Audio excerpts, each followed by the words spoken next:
બોટાદમાં સામાન્ય બાબતે થયેલા મારામારીમાં 2 લોકોને ઈજા થતાં સારવાર માટે ભાવનગર ખસેડાયા। બોટાદમાં સામાન્ય બાબતે થયેલા ઝઘડાની દાજ રાખી 2 લોકો પર હુમલો કરતા બંનેને વધુ સારવાર માટે ભાવનગર સિવિલ હોસ્પિટલ ખસેડવામાં આવ્યા છે। કલ્પેશ લખધીરભાઈ આલ અને કરશનભાઈ શામળભાઈ ખંભલિયા તેઓના ઘરે સૂતા હતા ત્યારે 13 થી 14 જેટલા અજાણ્યા ઈસમોએ ઘરે આવી બંને લોકો પર ધોકા, પાઇપ અને તીક્ષ્ણ હથિયારો સાથે હુમલો કરી માર માર્યો હતો, જેમાં 2 લોકોને ઈજા થતાં પ્રથમ બોટાદ હોસ્પિટલ અને ત્યારબાદ વધુ સારવાર માટે ભાવનગરની સિવિલ હોસ્પિટલ ખસેડવામાં આવ્યા હતા। કેમેરામેન બિજલભાઈ માલિકિયા સાથે રિપોર્ટર ફિરોઝ મલેક, ભાવનગર।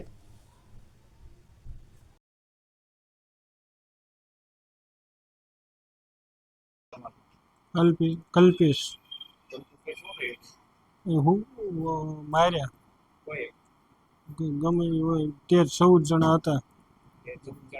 હા, પૂતા હતા ને આવીને ડાયરેક્ટ મારવા જ મળ્યું।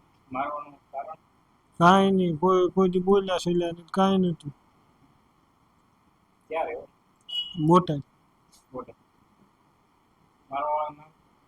એકનું નામ આવડે, બીજાનું નામ નહીં થયું। મુકેશ।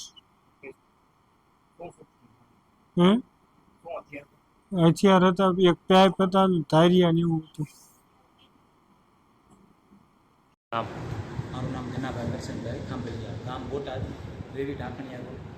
અને દાદા ત્યાં ગાયોને એવું ચરાવવા ગયા હતા અને છાંયે બેઠા હતા, ત્યાં અચાનક 15 લોકો 15 થી 10 થી 15ની આજુબાજુ લોકો આવી અને દાદા ઉપર અને પેલા ભાઈ ઉપર હુમલો કર્યો, કલ્પેશભાઈ ઉપર। અને નામ કેવું કે જાણ્યું નહોતું, દાદાની છાંયા સૂતા હતા અને ત્યાં આવી અચાનક એમના ઉપર હુમલો કરી નાખ્યો। શું હથિયાર હતું ભાઈ? હવે એમને પણ નથી ખબર, કારણ કે સૂતા હતા અને અચાનક આવે તો એની કોઈ વસ્તુનો ખ્યાલ ન હોય એટલા માટે। બાંધણનું કારણ કાંઈ? કોઈ વાત જાણ્યામાં નથી, એ લોકો કાંઈ બોલાય નથી, ચાલે ડાયરેક્ટ સૂતા હતા અને ડાયરેક્ટ એમના ઉપર ઘાત કરવાનું ચાલુ કર્યું છે એ લોકોએ। કેટલા જણાને વાગ્યું? 2 જણાને। શું નામ?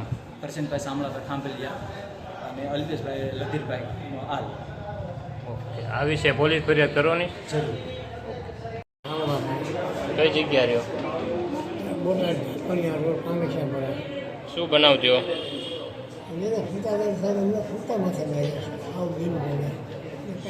કેટલા જણા હતા? 8-9 જણા હતા।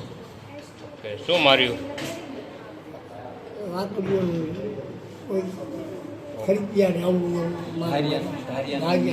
ધારિયાના ઘા હતા, ધારિયા કુંવરીઓ। પાઇપ બનાવવું।